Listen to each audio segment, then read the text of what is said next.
Olá a todos, então. O meu nome é Rafael Barcelos, Olá, eu sou o Luan. e nós vamos apresentar o trabalho sobre a ordem industrial na agricultura.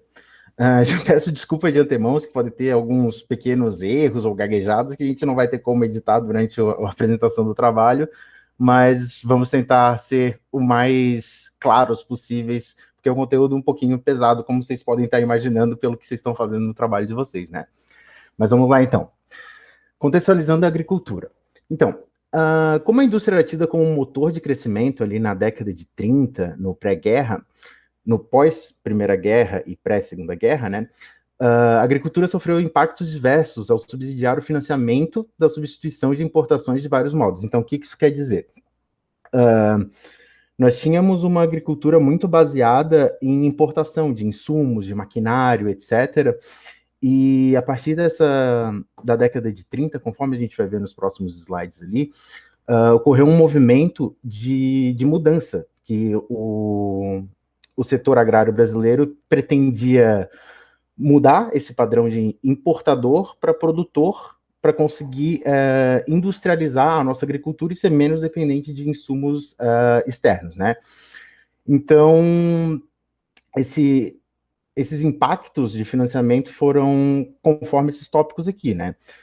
Geração de divisas via exportação de produtos primários, a liberação de mão de obra barata ao setor industrial, ou seja, como a agricultura ia se tornando cada vez mais produtiva, essa mão de obra ociosa do campo poderia ir para as cidades e trabalhar nas indústrias que estavam precisando de mão de obra barata naquele momento, né? Via o fornecimento de alimentos e matérias-primas aos novos centros urbanos que estavam se formando, né? E por essas demandas que eu comentei de produtos industrializados, como fertilizantes, implementos, tratores, etc. Né? Um impulso desse discurso da modernização da agricultura é que a modernização da agricultura seria a solução da fome no mundo. E, para tanto, seus defensores defendiam o uso de um pacote tecnológico importado dos Estados Unidos, primariamente, que foi o primeiro país onde começou essa revolução, né?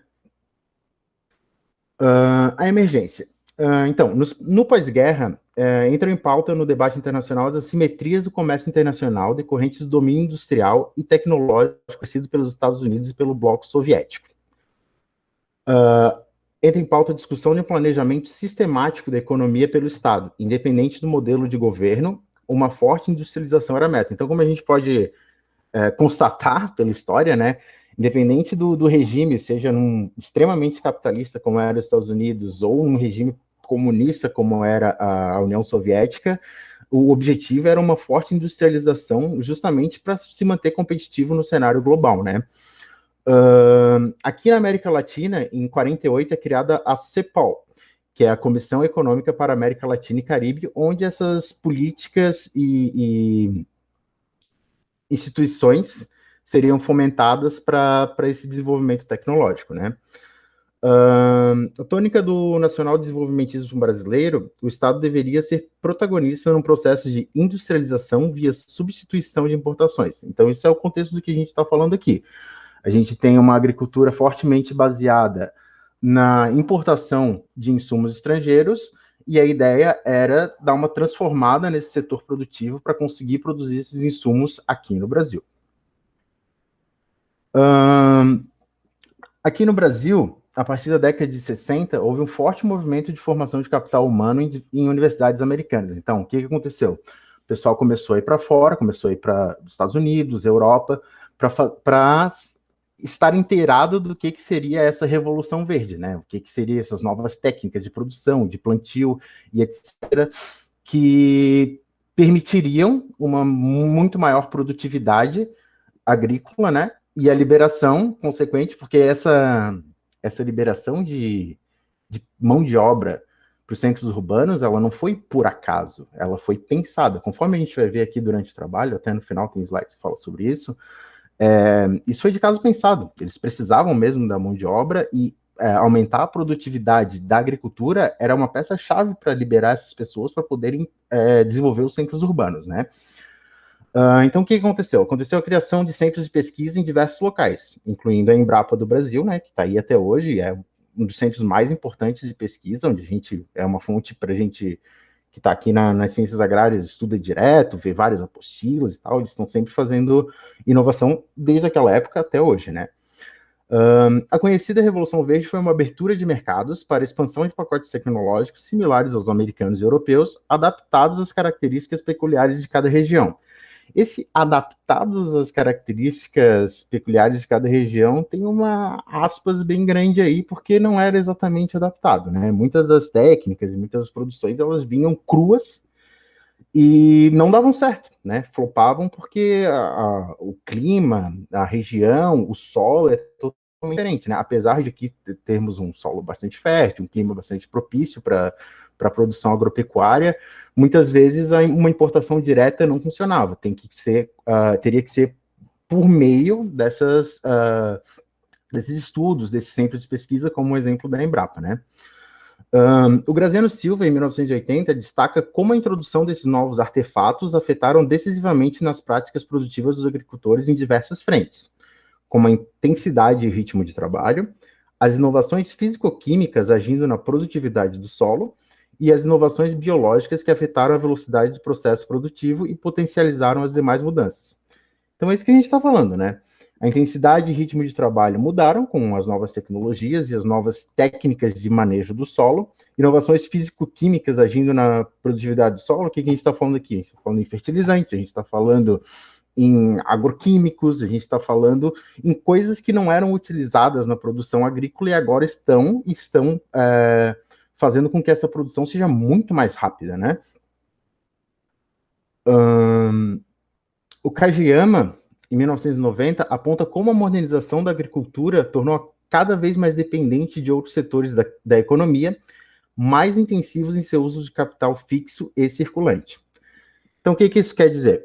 A modernização, ao passo que a intenção dela era livrar o produtor de importar insumos, de importar maquinário, no primeiro momento ela faz um movimento inverso, né? Porque a gente tem que trazer de fora toda essa tecnologia, trazer esse capital, a capital humano mesmo, né?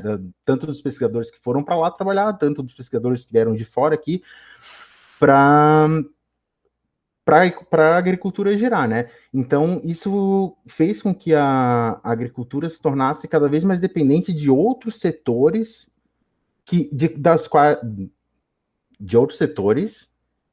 dos quais ela não era dependente antes.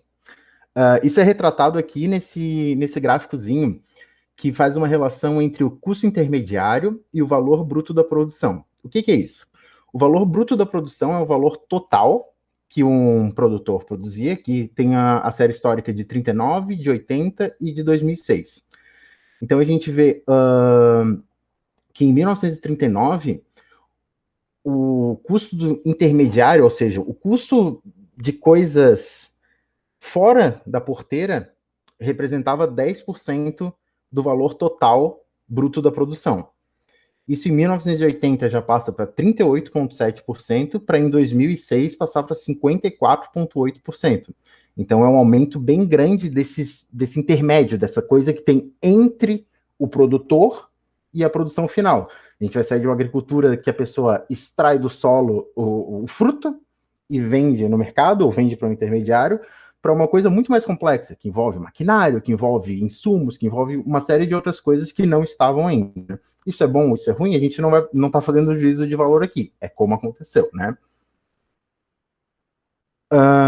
Agora, sobre a agricultura como uma ordem industrial. Então, esses movimentos, eles vão fazendo com que a agricultura ela se organize como uma ordem industrial. Conforme a gente viu lá no texto inicial da disciplina,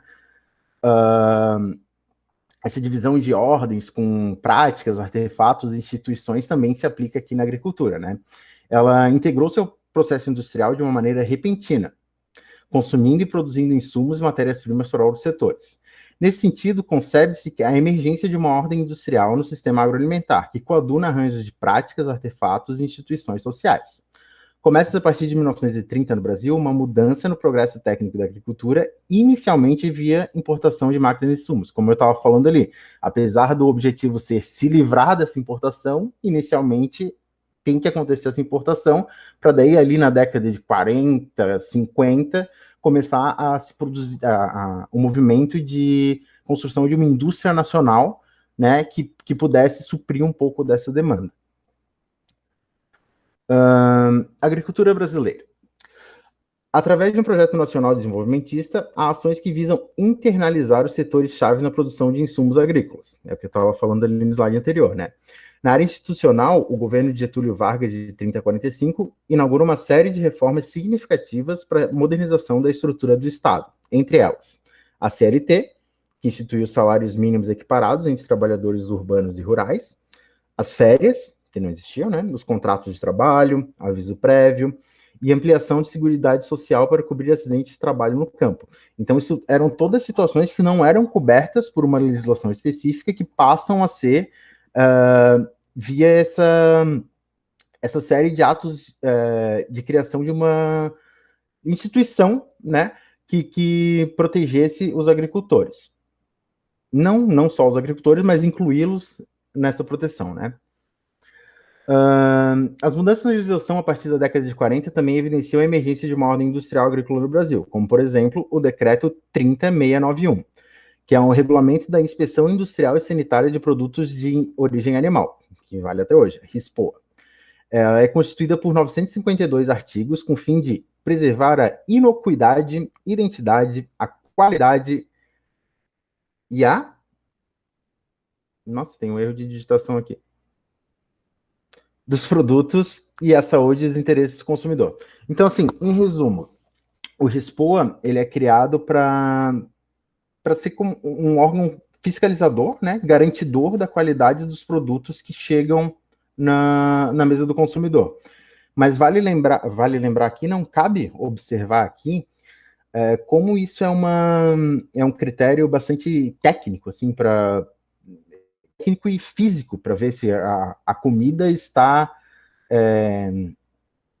de acordo com padrões aceitáveis, né? Ela não engloba toda a atividade de produção como um todo, como a gente vai ver aqui nos slides mais à frente. Isso aqui, essa maneira da gente ver a produção e como assim, por exemplo, que só uma produção industrial, tecnificada, grande, ela pode produzir um alimento de qualidade, ela vai ter suas consequências, né? Principalmente para os pequenos produtores, mas a gente vai ver aqui para frente. Cabe observar que, apesar da normatização ser benéfica ao consumidor, no sentido da segurança alimentar, ela abrange toda a produção animal e somente sob a ótica de uma produção industrial, partindo do pressuposto que a qualidade está necessariamente condicionada ao tamanho do estabelecimento. Exatamente o que eu falei, não vi que estava ali escrito. Agora a gente vai ver como essa agricultura brasileira é uma ordem industrial que ela tem base em ações efetivas e diretas do Estado, né?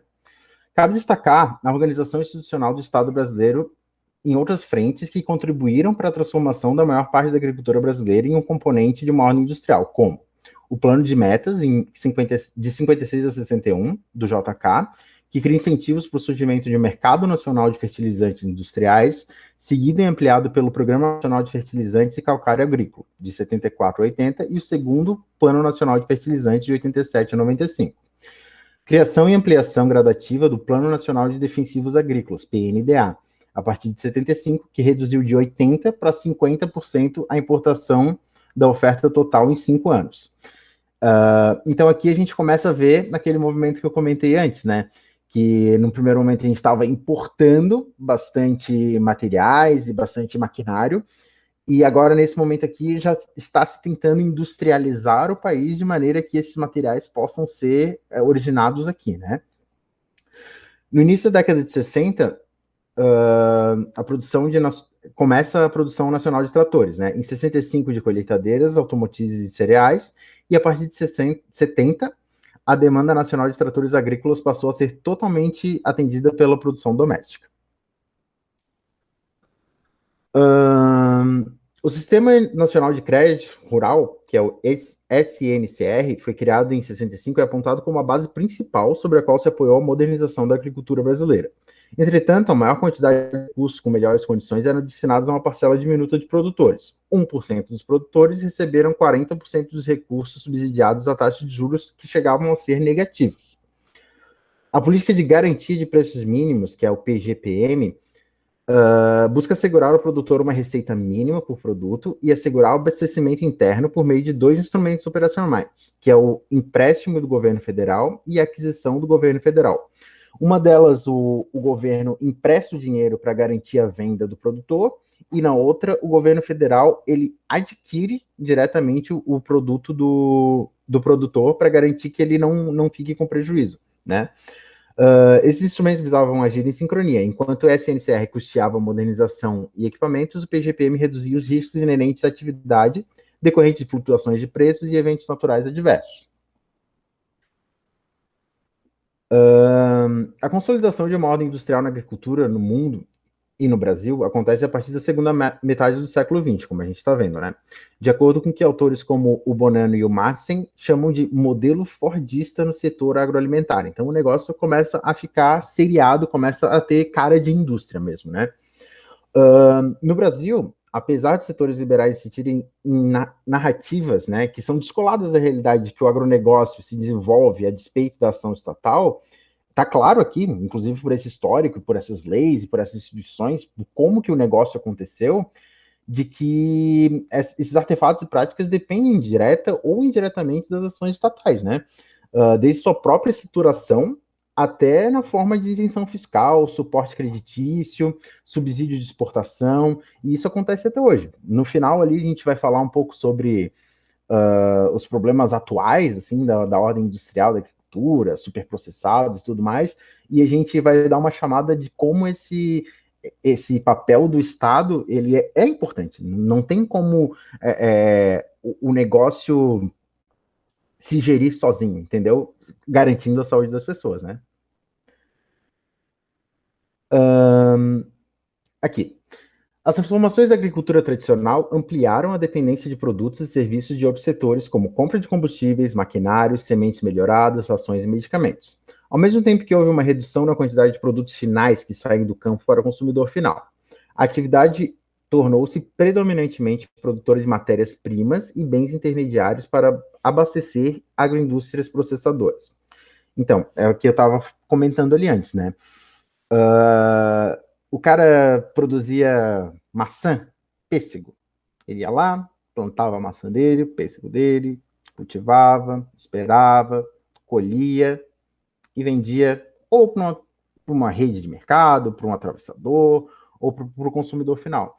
Agora não, agora a agricultura ela se tornou assim um fornecedor de um material intermediário, né, de commodities, como a gente de soja.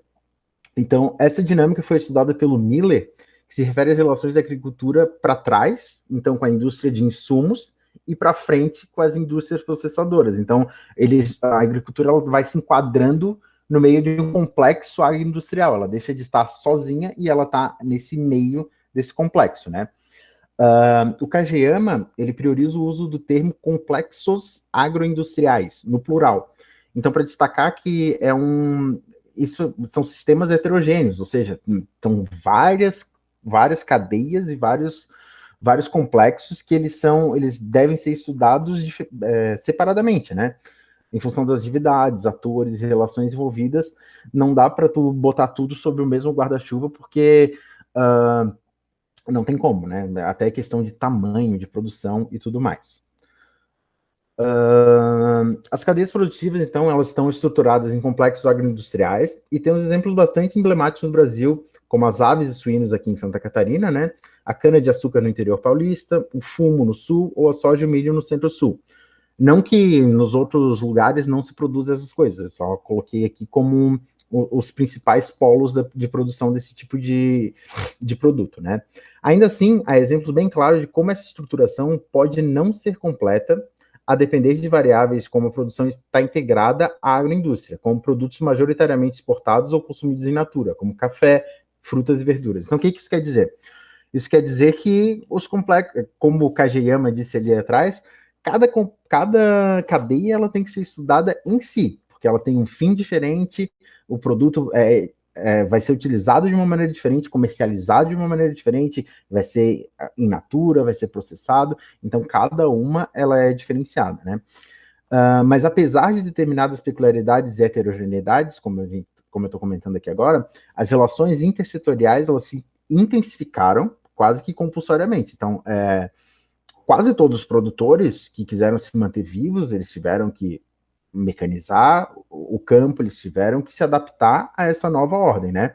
Da mesma maneira que a ordem industrial chegou impondo seu modo de produção, o elo fraco na relação nunca é o industrial. Então, o que acontece? O produtor que está lá no campo, ele agora se vê tendo que lidar com grandes empresas, com grandes indústrias, né? Agora o consumidor dele, tanto atrás quanto na frente, tanto o produtor de insumos quanto quem vai comprar a produção dele, são muito maiores que ele. Então o poder de barganha dele vai começando a ficar reduzido, né? Nessa dinâmica, diversos autores apontam a situação do produtor frente ao poder das grandes empresas. O Brum, em 88, afirma que, na estrutura e dinâmica do complexo agroindustrial, a agricultura ocupa uma posição desvantajosa e extremamente dependente. Isso vai ao encontro do que eu estava falando ali no slide anterior, né?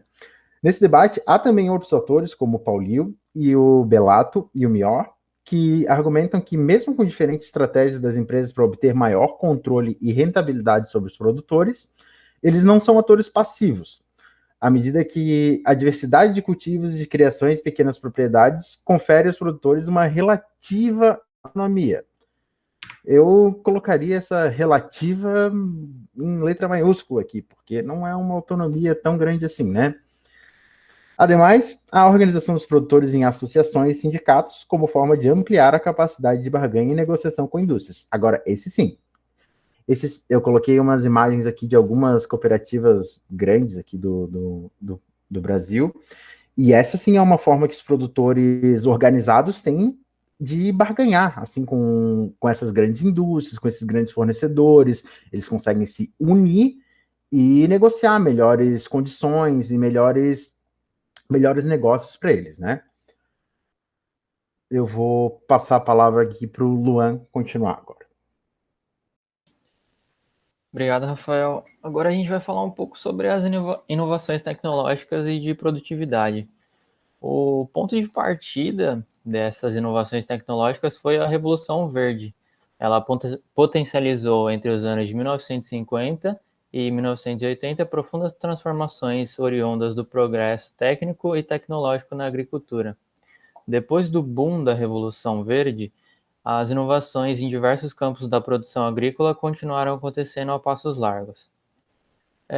Com essas inovações tecnológicas e de produtividade, a gente consegue ver alguns novos artefatos, que são, por exemplo, a variedade de sementes com maior potencial produtivo, agrotóxicos com misturas em ingredientes mais específicos, fertilizantes produzidos com novas matérias-primas, entre outros. Cabe destacar entre os artefatos, aquele slide já foi, né? É isso mesmo, foi sem querer, eu pulei. Três práticas difundidas a partir da década de 90 mostram como as transformações técnicas e tecnológicas continuaram seu caminho no campo. As principais marcas dessas inovações tecnológicas são o plantio direto, alternativa ao plantio convencional, que produz muito menos impacto no solo através das técnicas de manejo muito menos invasivas ao solo. O cultivo de transgênicos, que seria nada mais, nada menos do que você modificar geneticamente a sua semente para você obter uma planta com maior rendimento. E a agricultura de precisão. A agricultura de precisão ela é feita a partir de sistemas de posicionamento global e sistemas de informação geográfica. Então, você vai ter uma visão muito mais ampla da sua agricultura, por isso a agricultura de precisão. Ela permite indicar locais onde há falta ou excesso de nutrientes, água, efeitos da erosão e pressão por plantas concorrentes. Pode passar, por favor. Obrigado. Na pecuária não é diferente. As inovações contínuas através dos novos alimentos, manejos, máquinas, medicamentos e equipamentos. As marcas mais importantes na pecuária são a redução do ciclo reprodutivo. Então, num ano a gente consegue ter até duas criações, por exemplo, de bovinos. Aumento da conversão alimentar, então a gente consegue ter um aproveitamento melhor da forragem ali, por exemplo, que a gente está ofertando para o animal, e aceleração da precocidade sexual e a sexagem do semi-bovino. Nesse segmento, a lógica aumentou a velocidade de produção e tem foco no melhoramento genético de espécies e de manejos reprodutivos. Traduzindo em tópicos, é o que eu já falei, né? Aumento da conversão alimentar, tá certo. Pode passar, por favor. Agora a gente vai falar um pouco da expansão da fronteira agropecuária. Por muito tempo, a expansão foi tratada apenas como a incorporação de áreas desocupadas. Da dinâmica de desenvolvimento, a discussão é mais profunda, porque não se tratam apenas de áreas desocupadas. Alguma coisa naquela área tem ali, como, por exemplo, presença de comunidades, até mesmo a mata que ali está ativa, né? Sobretudo no pós anos 30, houve inúmeras iniciativas de expansão da fronteira. De início, as motivações eram variadas, como preencher os vazios demográficos, garantir a integridade nacional, unificar as fronteiras econômicas e políticas e promover o avanço de projetos agropecuários. Todas essas motivações elas se deram dentro do governo de Vargas.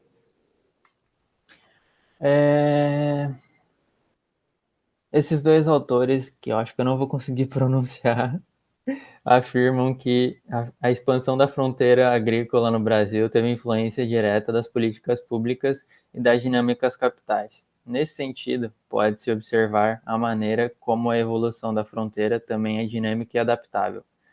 A exploração de madeira e minérios ainda figura entre os principais motivos de exploração de novas áreas. Não só madeira e minérios, hoje em dia é muito mais visível essa expansão da fronteira por via da soja e da pecuária. O crescimento surpreendente da produção da soja no Brasil tornou a protagonista da expansão da fronteira agrícola no país. De 1975 a 2015, a área cultivada de soja cresceu 450%, segundo o IBGE em 2016, passando de 5,8 para 32,2 milhões de hectares. Isso é um crescimento absurdo. Aqui a gente pode ver no mapinha do lado direito a progressão da soja, como ela foi crescendo no cerrado ali, concentrada no centro-oeste e no sul brasileiro. No cerrado é onde é mais evidente o crescimento abrupto da produção de soja. E em todas as regiões é possível observar o aumento da soja, da área cultivada da soja e um processo contínuo de expansão em ondas. O exemplo do sul, onde a produção de soja assentou-se nos últimos 15 anos. Bom, agora falar um pouco das fusões, aquisições e transnacionalização das empresas. A década de 1990 trouxe mudanças importantes que afetaram o setor agroalimentar. Processos de liberação, globalização e desregulação impulsionados por organismos internacionais como o FMI, Banco Mundial e a OMC abrem caminhos para a incorporação de produtos agroalimentares em cadeias globais e conformação das empresas transnacionais. Flexor, em 2016, ele destaca que não se tratam de fenômenos novos, mas sim da aceleração de práticas que antes a gente já praticava, há muito tempo a gente já praticava, presentes no período da constituição dos complexos industriais. Há então uma inversão onde a exceção torna-se regra. No Brasil, esses processos foram impulsionados com a criação do Plano Real. O Plano Real inclui a nova moeda, a redução da proteção tarifária, a regulação estatal, privatizações, política monetária restritiva, perdão, e abertura comercial. Essas fusões, aquisições e transnacionalização com o objetivo de o quê? Qual o objetivo delas? O objetivo era eliminar concorrentes, saltar etapas no processo de crescimento horizontal das empresas e obter a escala de produção e também acessar rapidamente novos mercados. As práticas de estruturação da ordem industrial ligam-se intimamente à estruturação de uma ordem financeira que Delgado, em 2012, chama-se de articulação entre os capitais agroindustriais e financeiros. Só deixa eu dar uma partezinha aqui nessa Claro. ligação, que, então, o que acontece? Como os produtos agrícolas, eles começam a se tornar comuns e necessários nessa ordem global, assim, de comércio, inevitavelmente a ordem financeira começa a interagir diretamente com a ordem industrial da agricultura. Então, as coisas do campo, não que isso já não acontecesse antes, mas é um processo que vai se agravando como os outros processos, né? Beleza, vou continuar. Exemplos de fusões, aquisições e transnacionalização, a gente pode citar de monte. Se a gente for citar todos aqui, a gente vai ficar até amanhã. Mas vamos citar os principais. No exemplo de tratores, a gente tem a AGCO, que adquiriu a Ideal, a SFIL, a Caterpillar, a Valtra e a Massey Ferguson. E a AGCO ela concentrou, segundo a Anfavea, 2017. Em 2016, foram vendidos 34.356 tratores no Brasil, os quais foram fabricados por 3 companhias transnacionais. A GCO concentrou 44,2%. A John Deere, não sei se assim se pronuncia, concentrou 26,8%. E a CNL concentrou 25,8%. Acho que John Deere e New Holland, de baixo ali. New Holland? CNH, acho que é New Holland. É isso mesmo. Tá. Aí, em relação do mercado de colheitadeiras, é ainda mais concentrado. A CNH, ela concentra 47,5%. Pode passar, por favor. Ehringer, 2010, afirma que 48% do mercado brasileiro de NPK estava nas mãos de 6 principais indústrias do setor em 1995. Em 2008, essa concentração alcançou os 86%. As aquisições e fusões são uma tendência constante. Como, por exemplo, a norueguesa Yara adquiriu a Boom de fertilizantes em 2013, Galvani em 2014 e Adubo Sudoeste em 2016, e Vale Cubatão Fertilizantes em 2018. E ela concentra 25% do mercado de fertilizantes ali, das vendas de fertilizantes, do mercado total. Pode passar, por favor. No segmento de grãos, a movimentação de concentração e transnacionalização também vem ocorrendo. Em 1995, as principais agroindústrias de soja no Brasil eram a Ceval, Santista, Cargill, Sadia, Incorbrasa e Gesslaver. Somadas, respondiam por 34% da capacidade de esmagamento nos anos seguintes. A Bunge adquiriu a Ceval, Santista e Incorbrasa. E Hoje, a ABCD é responsável pelo controle de mais da metade da capacidade de processamento, refinam e envasam e são líderes na exportação de grãos do país.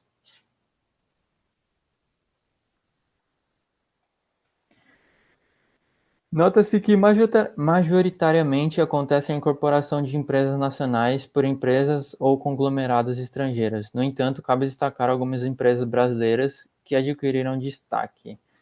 A gente tem no nosso país dois grandes exemplos, que é a JBS, que ela é líder global em proteína animal, o que advém de uma ampla gama de produtos comercializados em mais de 150 países.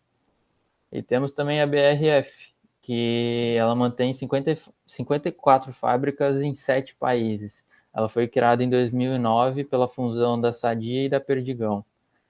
E a gente também pode destacar a Marfrig Global Foods, que conta com unidades produtivas em 9 países também. Ela não deixa de ser menor por ter menos unidades em outros países.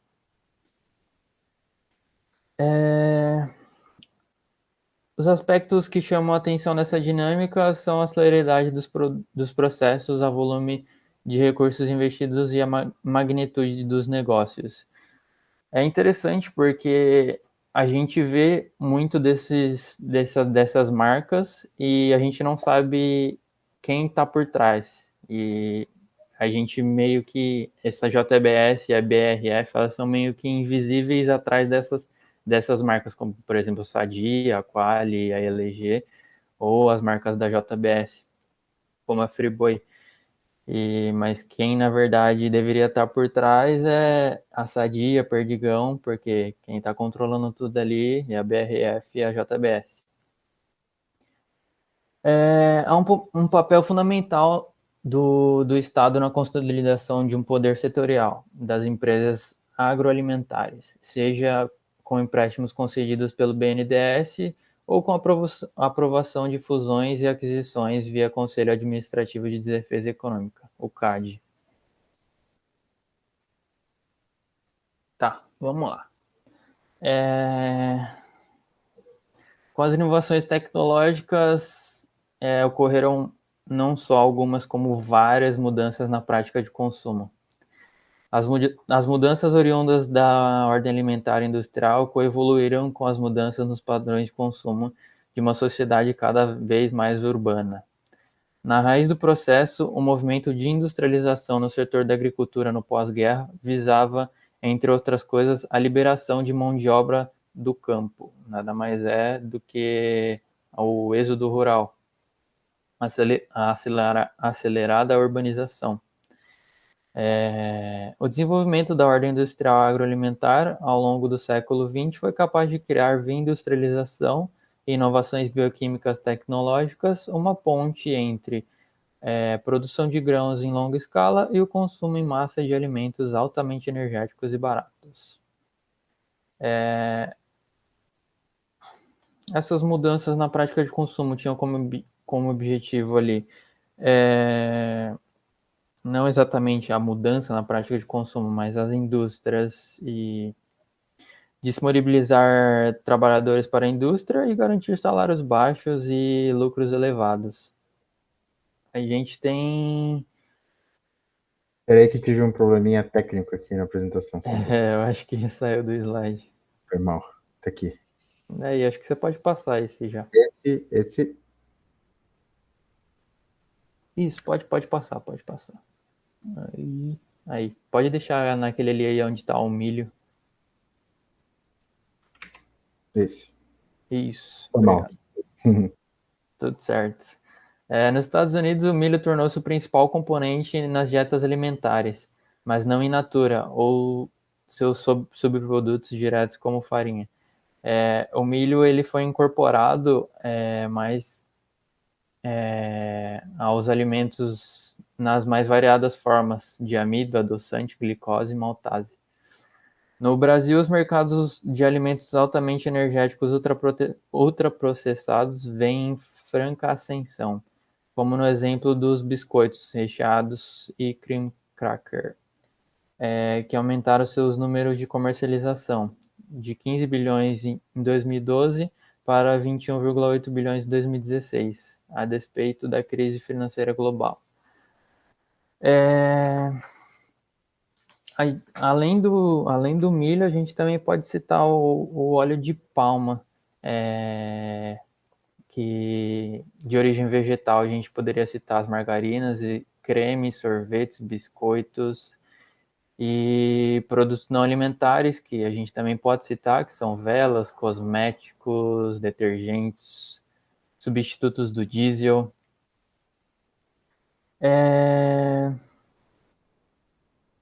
Posso falar esse próximo aqui? Claro, fica à vontade. Tem a ver com o que a gente estava falando lá no comecinho.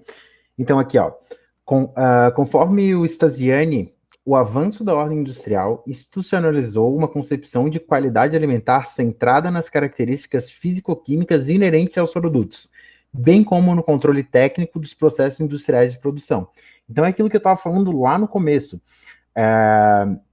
Nessa ordem industrial, a concepção de qualidade alimentar ela está centrada nas características físico-químicas do produto, não na qualidade final ou como que aquilo vai interagir com o corpo da pessoa, entendeu? Então essa onda de ultraprocessados, de fast food e etc., elas são reflexos de como a indústria não guiada, né, que não tem um controle, que não tenha regras claras, ela pode ser danosa, né? Alguém já ouviu falar em encefalopatia espongiforme bovina? Se fosse ao vivo aqui, eu até ia parar para perguntar se alguém já ouviu falar nisso. Pode ser que não, mas todo mundo já ouviu falar no mal da vaca louca, né? Então, o mal da vaca louca é um exemplo muito claro de como esse regramento é importante. Esse mal da vaca louca ele começou a aparecer porque os animais estavam sendo alimentados com restos de outros animais, que propiciava esse tipo de doença. Foi um escândalo, aconteceram várias regras, inclusive na Europa, em função disso. Ou seja, a indústria ela é guiada o quê? A baixar os seus custos e aumentar o seu lucro, ao mesmo tempo em que disponibiliza um produto que seja interessante para o consumidor, né? Mas no meio disso aí tem que entrar o interesse final do consumidor, que não é só de comprar aquilo. O interesse final do consumidor é ter uma saúde adequada, é ter um produto que seja bom nutricionalmente para ele, diferente desses produtos que estão, claro, um salamezinho todo mundo gosta, né? Mas, tipo, uma alimentação baseada somente nesses produtos ultraprocessados é comprovado que eles fazem mal, né? Então, a consumação de uma ordem industrial alimentar, ela não tocou em um ponto-chave, que até no texto, se vocês forem olhar lá, ele chama de calcanhar de Aquiles. Ela não tocou no calcanhar de Aquiles quando se trata de alimentação. O uso deliberado e irrestrito de componentes potencialmente prejudiciais à saúde. Pode continuar. E pegando o gancho aí do que o Rafael falou, é importante ressaltar que por conta de a gente começar a ter problemas pela indústria somente focar nas vendas deles, a gente tem o surgimento das boas práticas de fabricação, que aí a gente começa a regrar a indústria a fazer o que o Rafael falou ali, a pensar também na nossa saúde ali no final. E juntamente com essas mudanças na prática de consumo, a gente também tem a revolução dos supermercados, que são nada mais do que o resultado do processo de abertura comercial e do ingresso de capital internacional. Entre os anos de 90 e 2000, a participação dos supermercados no total de vendas de alimentos e bebidas passou de 30% para 75%, então foi bem expressivo. Nessa época aí, juntamente, a gente tem também os restaurantes Aquilo surgindo, alimentação fora de casa, que são respostas às mudanças no mercado de trabalho, na infraestrutura urbana. Então, são realmente mudanças na prática de consumo. A gente também tem o surgimento dos fast foods, como o McDonald's, Burger King, o Subway, e o surgimento dos takeaway, deliveries e pedidos online, como o iFood e Uber Eats. Progressos na monitoria de substâncias nocivas, como o Programa de Análise de Resíduos em Alimentos, o PARA, da Anvisa, são contrapostos com retrocessos retumbantes, como liberação progressiva de agrotóxicos nocivos já proibidos em outros países. O Brasil ele possui 504 ingredientes ativos com registro autorizado, dos quais mais de uma centena estão proibidos na União Europeia. O Brasil ele consome 20% dos agrotóxicos produzidos no mundo, em média com 88,33 quilos por hectare. Então, essa tabelinha que tem aqui do lado, ela é desse programa de análise de resíduos para alimentos, do PARA. E ele mostra ali como tem certos alimentos que têm altas taxas de amostras contaminadas, né, irregulares, como morango, abobrinha, etc. Então, esses são assuntos que vão surgindo, assim, né? A gente vê como de uma agricultura caseira, artesanal, no começo da década de 30, a gente passou por uma industrialização, por uma transição para um mercado global, né? E vão surgindo esses outros tipos de problemas para ver como a ordem ela é dinâmica e isso vai acontecendo ciclicamente, né? E para terminar, a gente tem um quadrinho aqui que está no texto também, vocês podem acessar no livro, que mostra exatamente essa metamorfose, assim, né? Que são os elementos constituintes da ordem industrial. Então, começando aqui pelo de baixo, a gente tem a mecanização, tratores, petróleo, biotecnologias, insumos modernos, alimentos mais baratos, ultraprocessados, etc. Intermediam as relações sociais, que vão para aquele quadro ali do apropriacionismo, substitucionismo, produção em massa, economias de escala, especialização de trabalho, urbanização, essas que criam padrões de interações que reconfiguram as regras, ou seja, as regras elas vão se reconfigurando. Agora a gente está no momento, o quê? Que as indústrias elas têm liberdade para fazer os alimentos da maneira que bem entenderem, entendeu?